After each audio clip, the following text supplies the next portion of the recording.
The Fearless Podcast, in a time Simeon, of deceit, welcome back to the telling Fearless truth Podcast. How you doing is today, a brother? revolutionary Thank you. I'm doing well for the most part. I have a little tingling in my leg from a herniating disc, but other than that, I'm good. Good. Well, so you're one of the first guests that we had on the Fearless Podcast. That was quite a while ago. That was episode 15, and we are episode 90.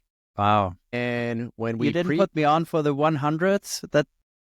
Well, I tried. It just didn't land like that. Okay. But when we last talked, I don't think you had landed in America yet. Maybe not. Yeah, maybe not. Yeah. Yeah. Yeah, that's crazy. Time flies. But so we were discussing, is America still the land of opportunity? So this was before you got here, and a lot has happened. A lot has happened, obviously, in your life and even geographically and different things. A lot has happened here. So I thought we could revisit this whole topic, and I just wanted to kind of open it up to you to let you kind of take it wherever you want to take it, because you've had a lot of life happen. You've traveled a lot, and you've seen a lot of America. You even got to see what Texas is like, and even got to check out the Texas Boys Homestead. But yeah, I'll just kind of open it up, and maybe you can update us since we last talked, kind of what has happened and where you're at and what you're doing. Yeah, for sure. I don't recall exactly where I was when we had our last podcast, because our life has just been so crazy. Like you mentioned, we have been moving around so much, mainly due to being in ministry, but also just by stepping out in faith and going where we felt like God was taking us for our family's sake. And, now we are in the United States. We live in a good state. We are able to homeschool. We are able to, for the first time, not be overtaken by the government wanting to take, 50% of our money as taxes. We're really grateful for a lot of things. And, honestly, we have been going through a time where so many things are just starting to clear up for us that we were under for so many years in Europe. The government regulation and oppression that really exists there. Some of it is here too, but to what degree we were really under, and the people in Europe don't know it. So yeah, I mean, where do you want me to start? Well, we were talking about the reason I was so interested in your perspective is because you've been in 3 countries in Europe. I think it was Germany, Austria, and the Netherlands, correct? Sweden, that's it. Yep. Yeah, you were the Swedish Homestead, duh. Right. Yeah.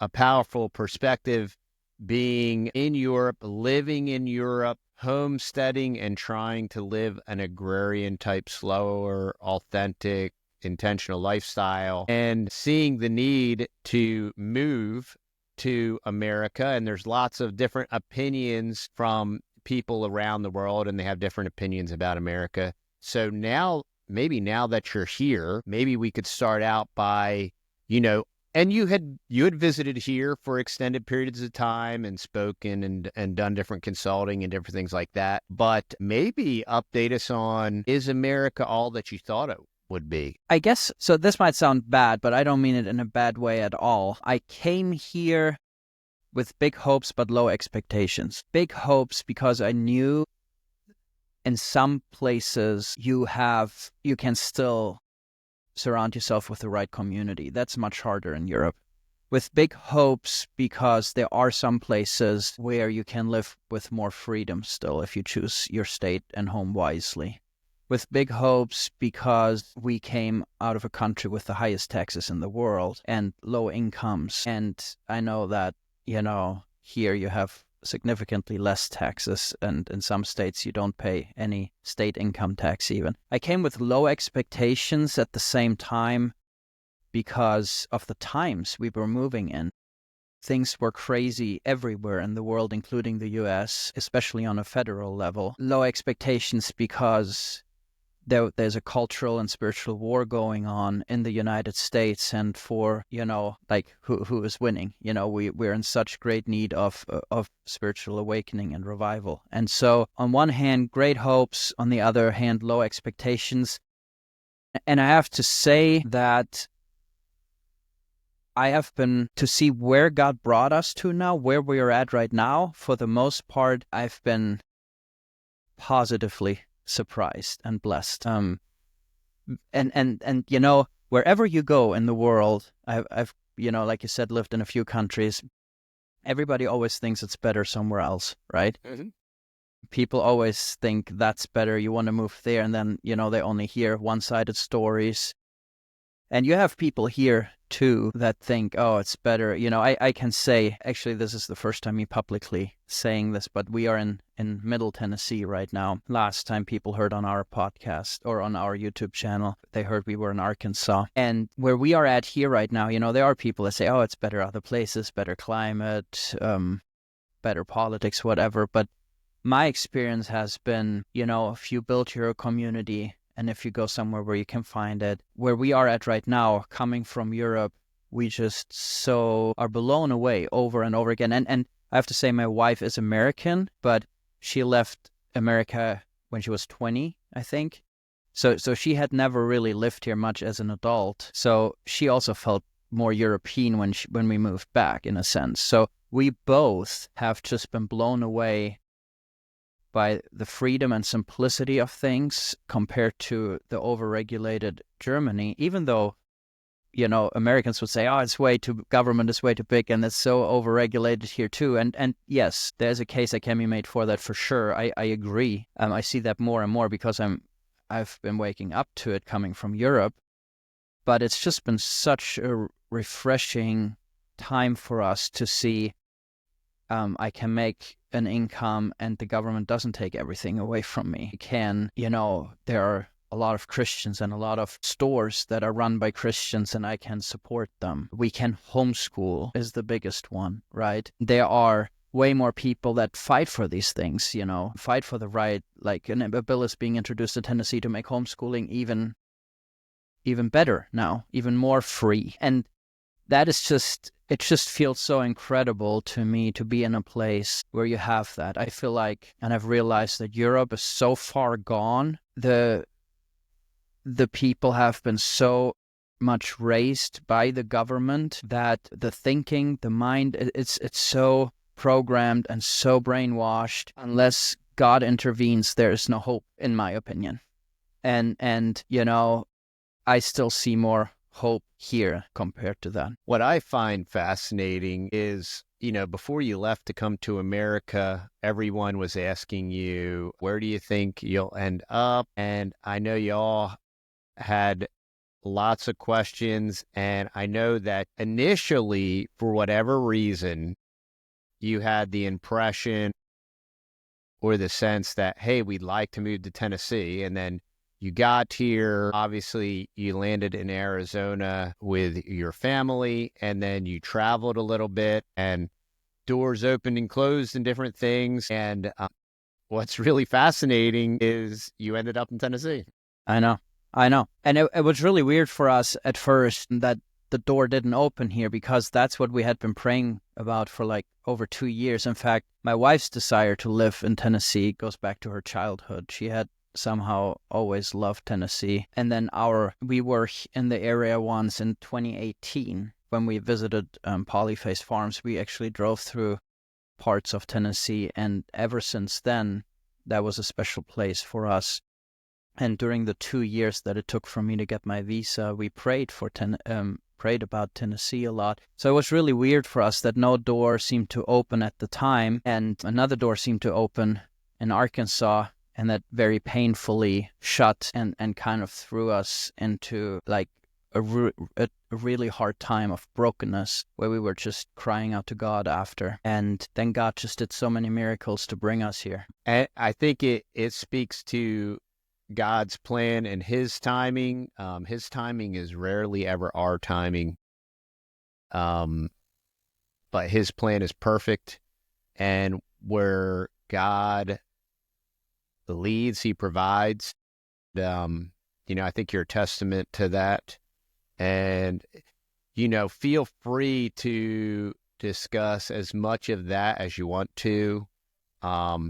It's kind of an incredible story. Yeah.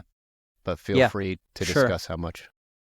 I don't want to go too much into, what happened in Arkansas. I know people want to know, but it's really all that matters is that God shut that door and we had to leave, and it was very, very hard and very painful for us. And that was the third time in our life that we lost everything at that moment that we thought was happening, that we had kind of walked towards. And, for the naturally minded person, that's an easy fix. You're an idiot, don't do it again. But for a person that wants to trust in the Lord with all their heart and not lean on your own understanding, and who dares to step out in faith, even if they have gotten hurt in the past, who are willing to do that because they want to trust God, there's always the risk and the chance of getting hurt again. We had to, a few hours, leave.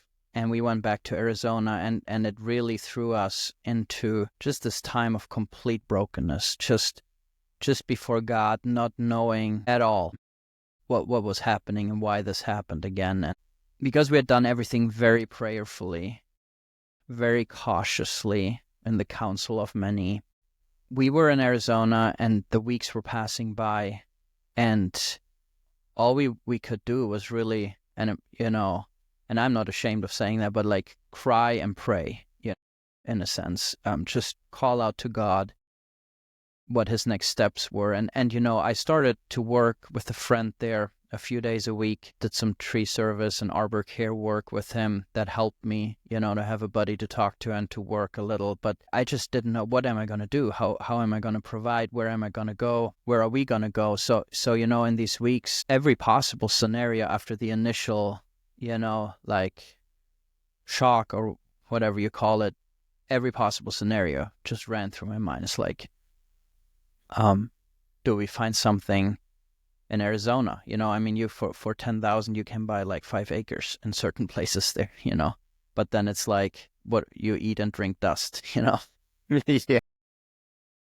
It's like, do we, where do we go? What do we do? I was like, do I get a job at Taco Bell? Like, what do I do? Where do I go? I was like wondering, God, everything that you have put on our hearts with wanting to farm and also wanting to do a farming school, raising the next generation of Christian farmers, I felt like I'm probably not even capable of doing that. Like, God is done with me. He hasn't opened the door. And so it was a crazy time. And then on top of that, a few weeks into it, like Alex was saying, hey, I still love Tennessee, and I was like, I can't even talk about it. Anything east of here, because we had this big trip east, like where we really had driven from Arizona to North Carolina through all these states. And honestly, on that trip, Texas was our favorite state.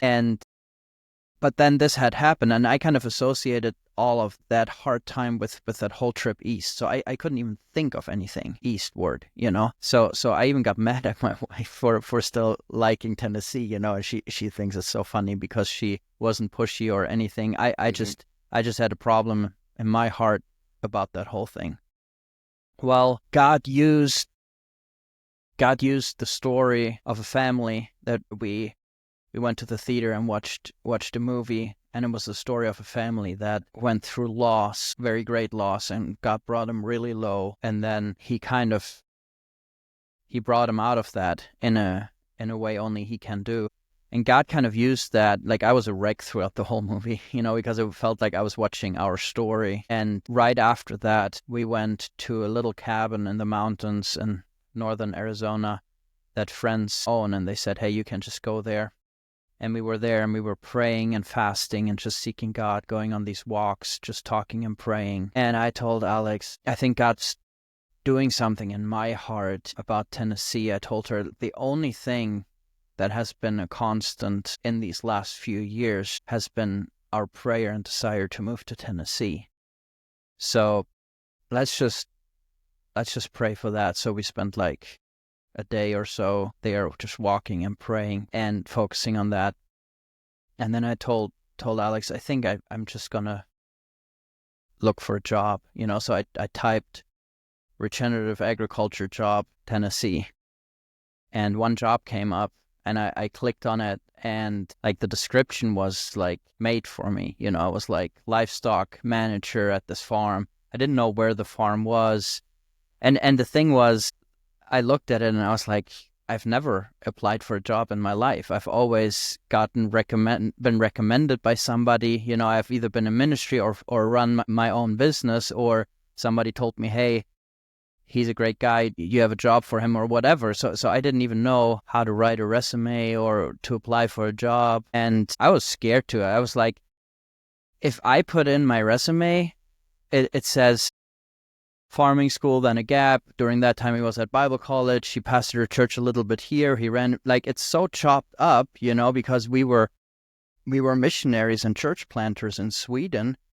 And we had kind of the ministry and the missions work parallel to our farming and our YouTube channel. And so I was like, how am I even going to do this, you know?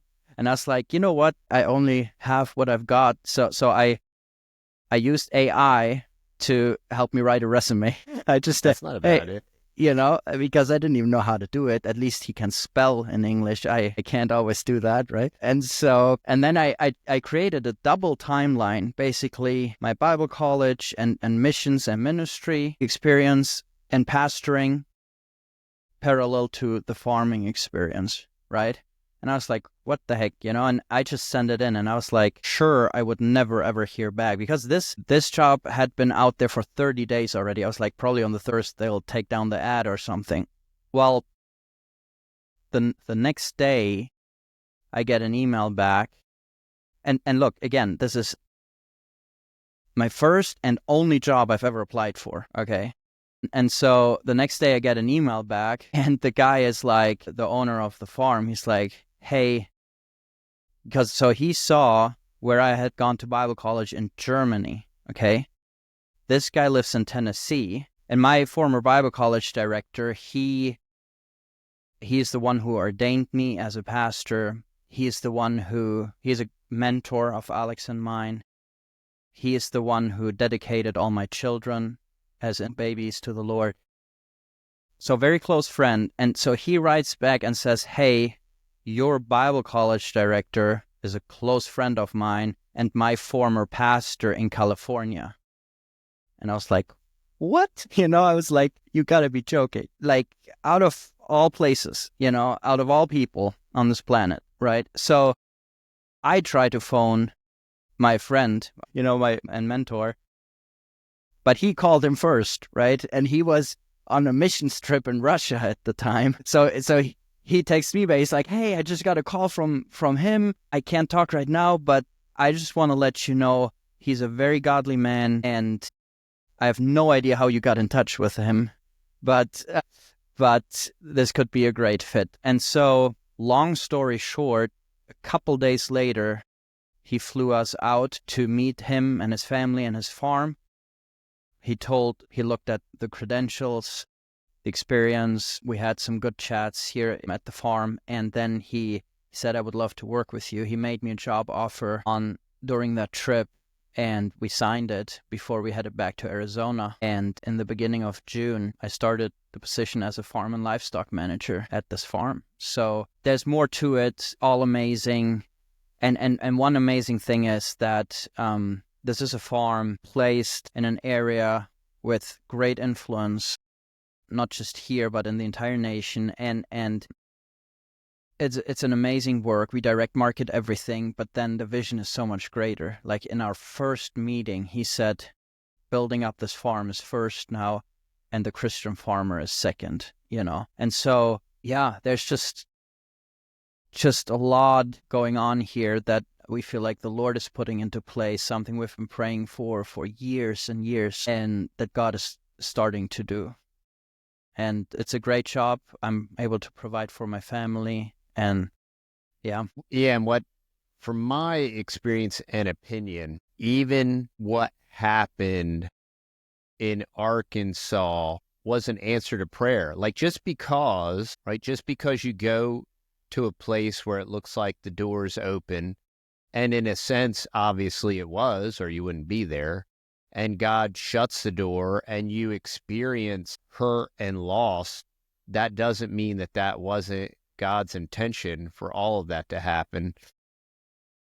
And it's part of the process, because I believe in the Christian life, God puts all of us at a minimum once in our life in the position that even if we're married and even if we have children and even if we have a great assembly to meet with, God puts us in a position personally where our only resource and ability is to count on him and look to him, and he will isolate us even in our own mind to bring us to the realization and the point where, look, I am your provision and you have to look to me.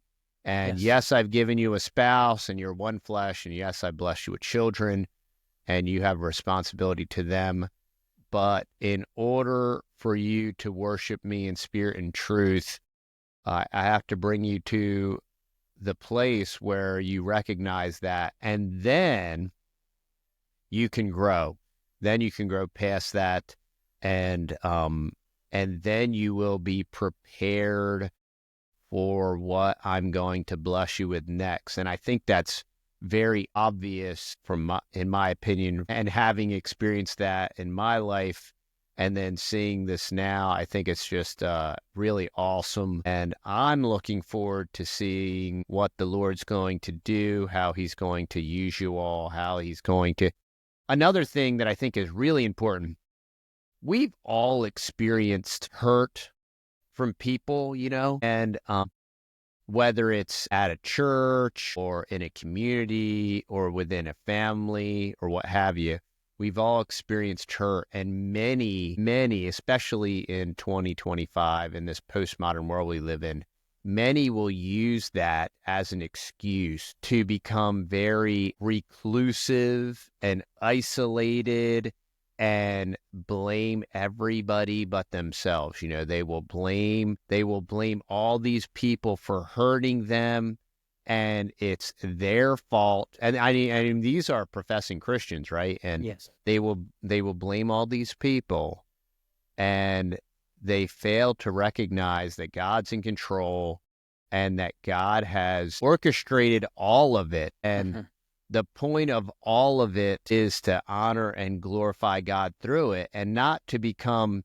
calloused and hardened and reclusive and self-centered and easily offended over the tiniest shift of breeze, like just ready to be hurt again, and just so ready to, how's somebody going to do me dirty now? And how can I misinterpret what was just said so that it hurts my feelings, so that I can draw back even more into my shell of,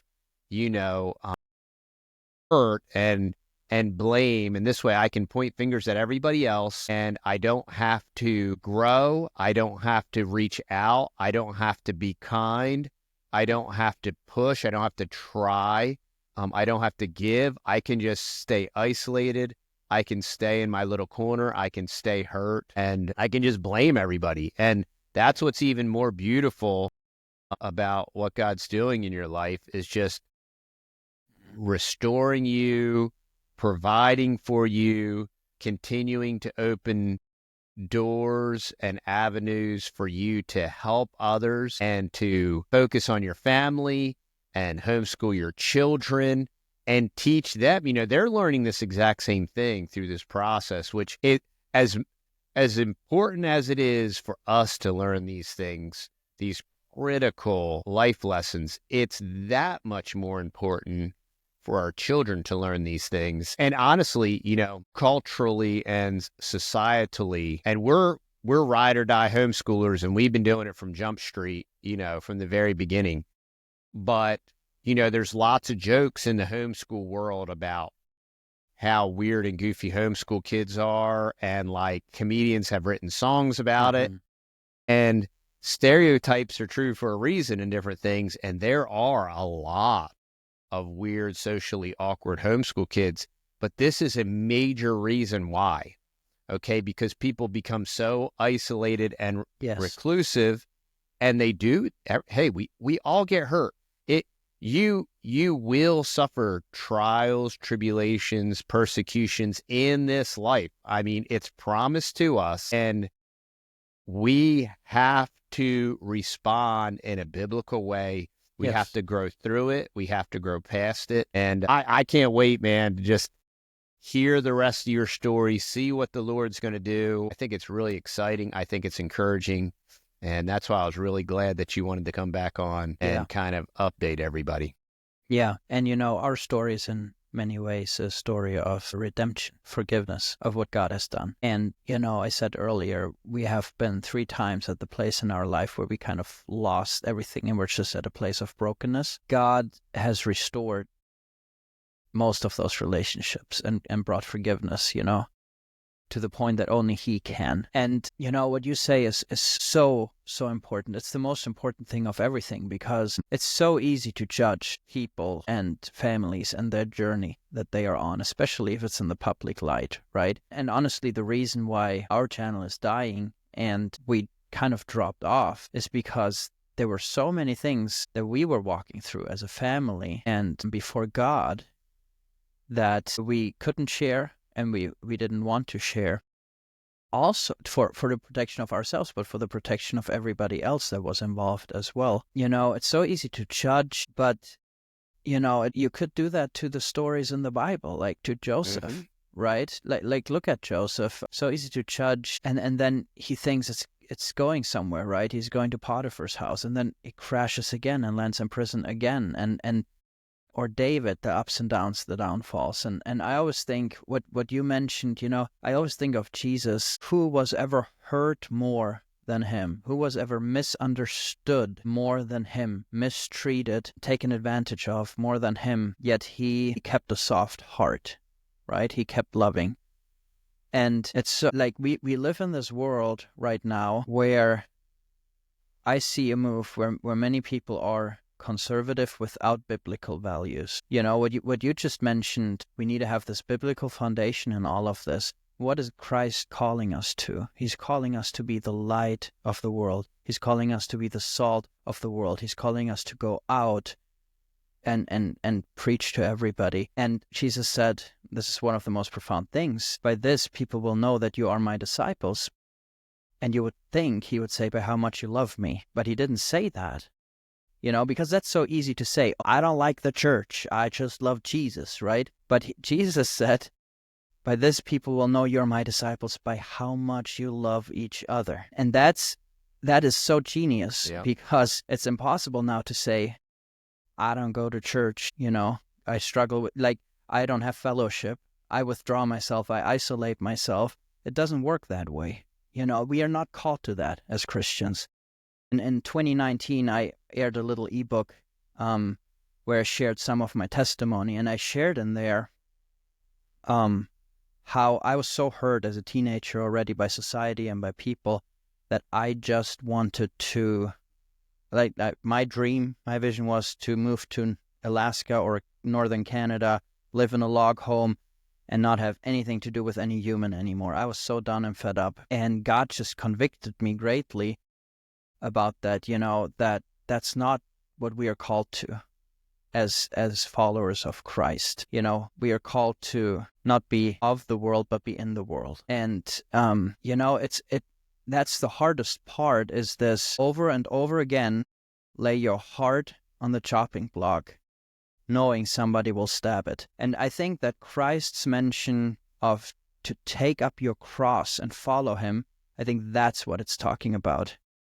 Many people talk about things that happen to them. Oh, it's just my cross that I have to bear. No, those are things that fall upon you. I don't want to belittle those, right? But those are things that fall on you. Taking up your cross is a choice. That's something that you actively, it's not something that you can't do anything about that falls upon you, but it's something that you choose to do to follow Christ. And I think that's a lesson. Are you willing to die to self over and over again before others, before yourself?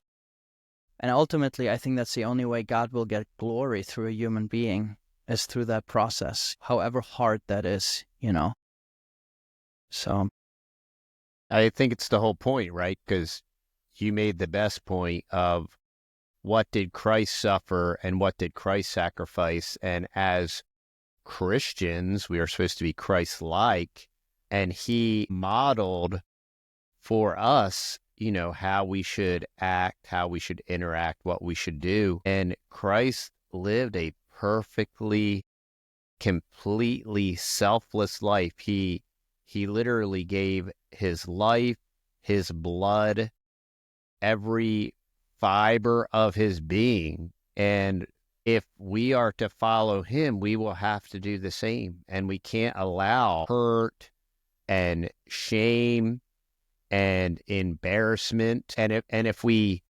hold all of the things that happen to us and we look at them in the light of Christ, like, have we lost as much as Christ? Has we been embarrassed? I mean, to hang naked, in front of the entire world. I mean, have we been that embarrassed? Have we been hurt that severely? Besides the fact that we serve the same Christ that shed his blood and covered us and paid our redemption in his blood, that he covered all of that for us. So we should, to such a greater extent, be able to push through and go past all of that to be the light and to be the salt that is needed to affect change and to lead and to guide and to counsel. It's so critical, and it's critically what is missing in society. And I realize there's a lot of hopium. I'm not smoking the hopium.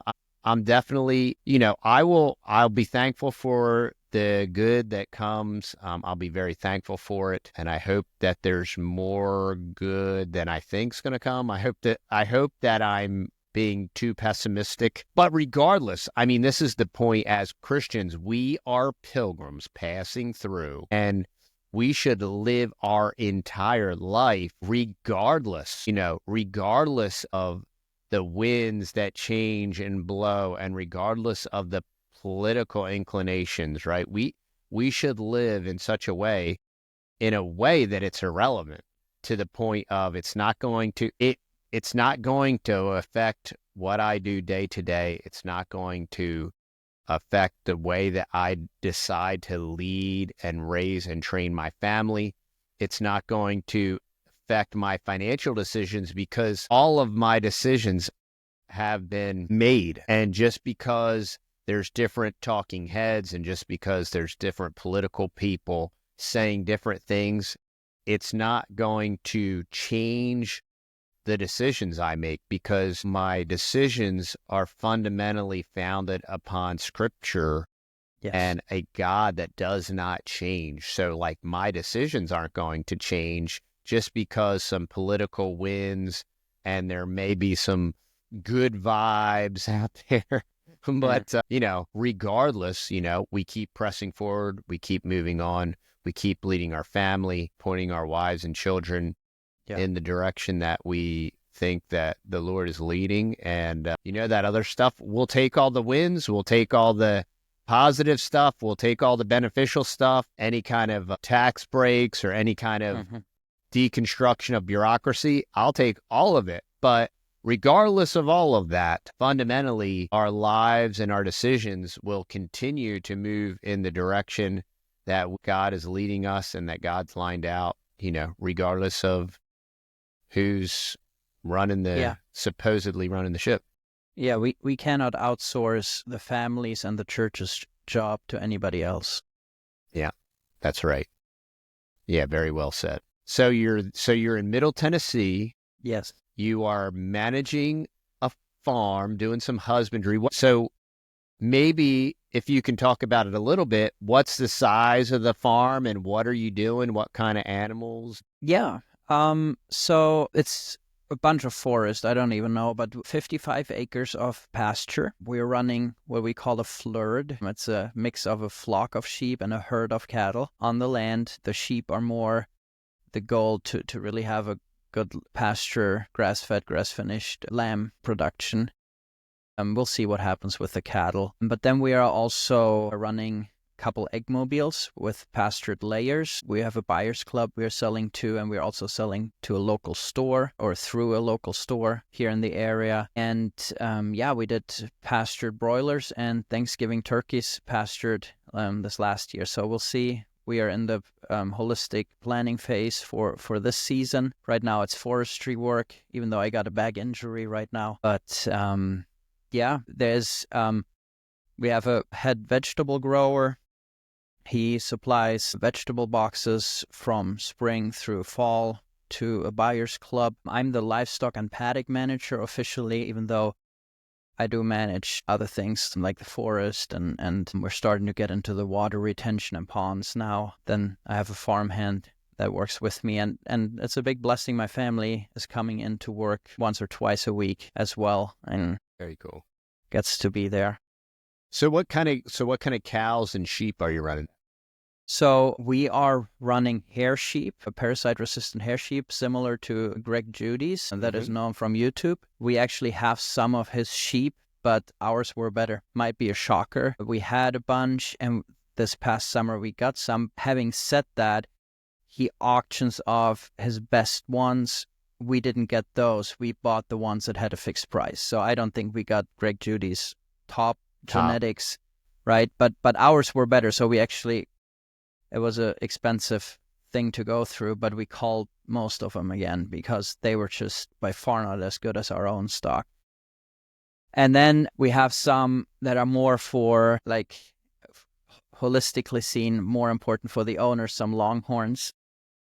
Oh, very good. Yeah. Yes. Yeah. Okay. And for meat, we have South Pole. That's also the type of cattle that Greg Judy runs, a small framed cow that finishes really well on grass. So we have a few of those, expecting the first calves now this April. So are the Longhorns more pasture art? Yes. That's good. There's Instagram stars for publicity and nice to look at. awesome. Hard to deal with. Yeah, that's great. Yeah, we're very familiar with the Longhorn, and you definitely don't want to, I'm very thankful for the Longhorn and all that they did Yes. post-Civil War. Yeah. And what they did for the state. But yeah, if you're raising beef that you want to sell, you don't want it to be Longhorn, that's for sure. Yeah. And they have a temperament. I've worked with Highland cattle before, and to me, the bigger the horns, the more temperament and there is in hierarchy among them. I mean, they beat up the South Pole cows at first. They just like, you're not walking past my 7-foot wide horns. It's like, okay. Yeah, and the most challenging stuff for us is just trying to load them on and off a trailer. I mean, it is like, because ours were very friendly, very docile, but it's just like, how are we going to load these things? So, it's a challenge. Yeah, for sure. Yeah, and then we have a mixed, like one of these colorful egg flocks. You get all shades from white to blue and brown and everything. So people like that, I guess. And so everything, relatively speaking, is kind of being sold locally? Yes, for sure. Yeah, that's great. I would say my guess is 80% within a 15-mile radius. Or I would probably 100% within a 15 or 20-mile radius. Wow, that is so great. And it's so great for the community. The community can have highly valuable food, and then the money is staying within the community, so it's making the community more resilient. Yeah, and we're all about that. Yeah, these are the solutions that are required for society if we're going to continue to provide food for one another, and we're going to continue to exist. And I just did, it's happening so much. I just did a quick short the other day. There's a solar farm north of here, and every time I drive by it, I get so infuriated because it used to be a cow pasture. Yeah. And now it's like thousands of solar panels, and it's just Bedouin desolate Yep. And a large dairy farm north of here just sold, and they're going to convert this thing into a solar farm. And it's such a crock, for one, and it's so Sad. destructive. Yes. And it's just diminishing returns. And as people, we have to be educated about this and understand how incredibly destructive it is, how backwards it is. I was just explaining, like, we will never, no one will ever get the power that it took to fabricate and create these solar panels. Right. And compound that with the fact that cows are no longer grazing in this pasture and improving it and helping it. It's so multiply destructive. And, we have to be cognizant of that. And you want to know why food is hyperinflating? You want to know why eggs are so expensive? You want to know why the price of beef is going up? Because of junk like that is why. Land prices and everything, yeah. Land prices, yeah, because they're paying super top dollar to lure these people out of the ranching industry, letting them cash out, and then they're going to destroy the property. And I mean, at a minimum, they could have set these solar panels, even though I think it's a hoax, like they could have set these solar panels up higher and kept the cows out there. On and they could have, and next to freeways and whatever. Yeah. You see, that the thing is, let's set everything aside with construction cost and looks. If you just compare, if you had a field full of solar panels and you had a field full of healthy living plants, right? Both are supposed to capture the energy from the sun, but it is only the energy that living plants can catch from the sun through the roots into the soil and then to all other living beings that can sustain life, right? Yeah. The solar panel cannot do that, and the plants are so much more effective at it. Yeah, to see this, and honestly, it's a completely politically driven thing. If politics would have stayed out of it, I don't think we would see it to that extent. Yeah, I completely agree. If there wasn't all these subsidies, at a minimum, if the bureaucracy and politics and the government stayed out of it, at a minimum, it would be incredibly much more cost effective and inexpensive for all of us to participate in at a minimum. But other than that, what fuels this frenzy and buying premium dirt to put these things on is all this government subsidy and all this Solyndra, Tesla solar roofing and all this stuff, all these government contractors that get these trillions to just slosh around and destroy the infrastructure that is required to sustain human life. Yeah. It's, I think, a big struggle right now, and that's a whole nother episode worth of talking about. But, the cost of land and what's happening. I mean, it's just nuts. It's completely crazy. And I am convinced, having been in the financial field and experiencing the .com bubble and then experiencing the '08 bubble, I am convinced this real estate bubble has been designed to pop. And I believe that those that are in a position to take advantage of it, I think it's going to be a great opportunity. I just remember in '08, and it was exactly like 99, like, this can't continue to do this. Like, this just can't continue to happen. And eventually one day, in a matter of an hour or three, it doesn't, in a matter of minutes, it pops. Yeah. And it's cataclysmic, and then there's opportunity.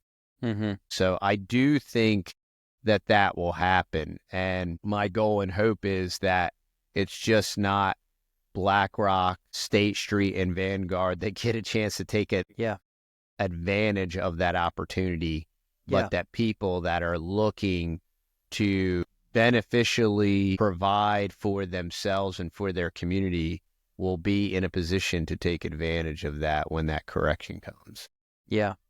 It's our dream and heart still to someday have our own. But I don't know, humanly seen, I don't know if we'll ever be able to afford that. But it's also, I am at peace right now with where God has me and how He will have me serve. We have a great job, great freedom where we work right now. And, I think it's also, I hope I wish for so many people that land will become available more affordably for them.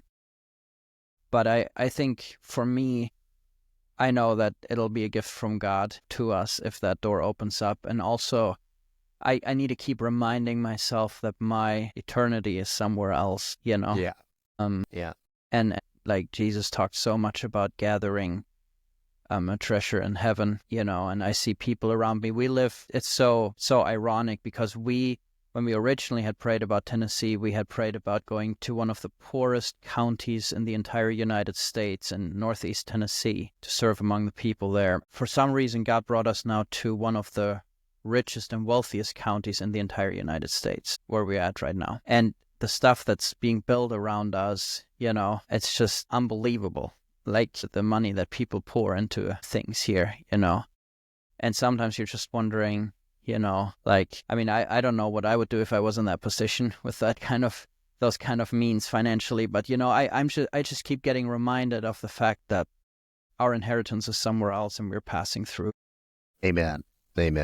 Yeah. And, we're in a different position in time in our life. And it's interesting because God's always blessed us financially. And when I was younger, you would want to have these trinkets and these earthly treasures and the fast car and all that stuff and the big, nice house. And it's offensive. Like, I don't begrudge anyone of having anything. I certainly do not covet what they have. But to me, even though we have the means to do some of these things, it's offensive and wasteful to me. I would not do it. Like buying a brand new vehicle. Like, we have the ability to pay cash for a brand new vehicle, and we need a new vehicle.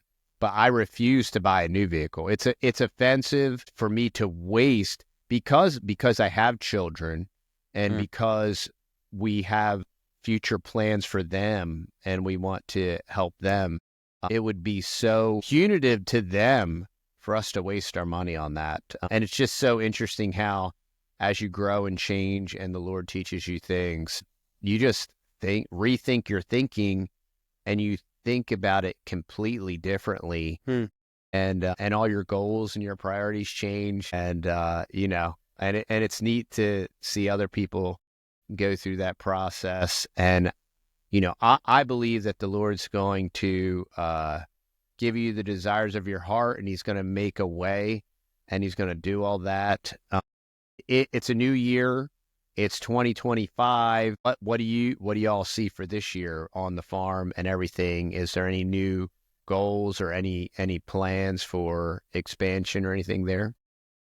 Yeah, I think we are always trying out new things at the farm, but one thing that we have realized as a family, we have a lot of vision and a lot of passion, and we don't want to neglect the call that comes along with that on our lives. But we've also noticed just how insane our life has been in the last few years, and the need to just live through a season where we are not facing existential fears all the time.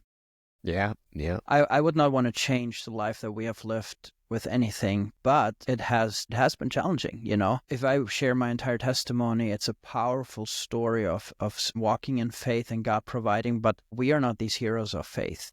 Been broken a lot, we were scared a lot, we were just on the ground waiting for God to provide, and he did, but it leaves a toll on you. I think there's a reason why, Jesus was 33 when he was done, and we are, for the first time in our lives now, financially not having existential fears constantly. This is the first time in our lives since we've been married, and we are arriving. And we're starting to build a household, and we're starting to get the kids settled in a solid homeschooling environment. We came out of Austria where we were fearing for our freedom during COVID, where we were threatened with high fines, and they were purposefully spreading rumors about imprisonment even The media did that, and for a while people didn't know, hey, if you don't get the jab, you might go to prison. We were basically living in hiding for over a year. I can speak about this now. In Austria, under the radar, not having the kids in the school system to protect them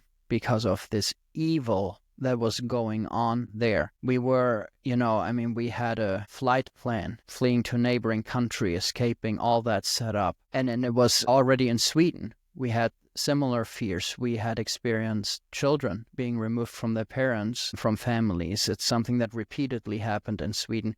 If Swedish or Austrian people will watch this or hear this, they will be mad and angry at me, but it's the truth. Sweden has been several times accused in front of the European Court for Human Rights, for torturing people mentally by removing the children from them. We saw it ourselves with the family we knew.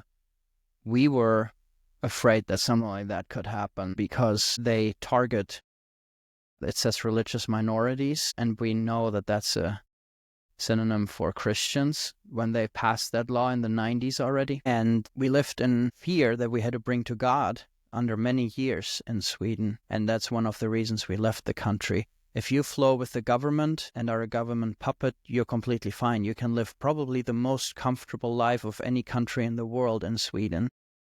But if you don't, it's miserable.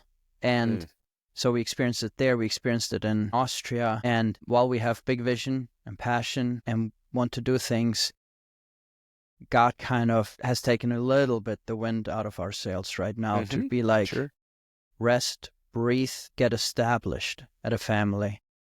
Enjoy having like-minded people around you, making friends, having other people care for you, be blessed. And that's a hard thing to learn as well when you have been pushing, Yeah, there are seasons to life. I think we actually mentioned it last time. There's seasons to life, just like there's seasons to a year. And you can't always be planting. You can't always be harvesting.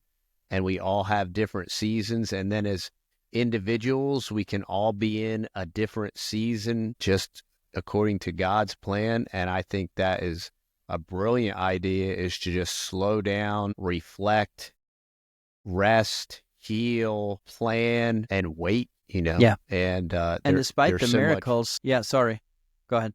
I interrupted you. No, you're good. No, go for it. I'm like, despite all the miracles that God did to bring us here and how he did that, it's still a new country, a new state, a new neighborhood, a new job, a new church. It's everything new, right? And my wife and I, we lived in Europe for,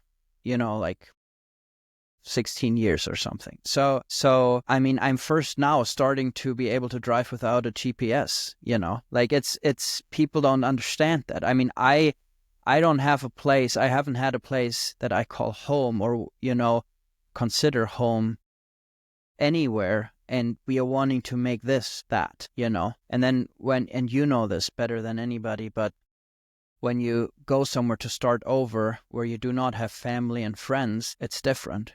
Right? Because if you are living anywhere near where your uncles are and your brothers are and your family is, Uncle Dan will always pull you out of the ditch or change your tire if you're, you know what I mean? But if you go somewhere and you start over entirely, it's a lot of work and it comes with its own challenges. And I guess, I'm not complaining. We are super blessed, but we're just in that process of getting established. That has been our prayer. It's like, establish our family, establish the work of our hands, and we're starting to build community and starting to learn again what it's like to live a normal life, so to speak, That is awesome. Well, as we wrap up, are there any closing thoughts or ideas that you kind of want to leave us with? I would want to encourage every listener, no matter what God is calling them to, whether it's homesteading or software engineering or whatever it is, to live radically and fully for Christ. That's what we need in these last days. I just listened to somebody the other day who is an Israeli but born again Christian, and he lives in Israel, and he was asked, how can we best pray for Israel and support Israel? And his answer, I thought, was like the best answer he could have possibly given. He said, study the Word of God and know your Bible. And I feel like that's just my encouragement to everybody. We live in a time where it's a pandemic among people who call themselves Christians to not know the Bible.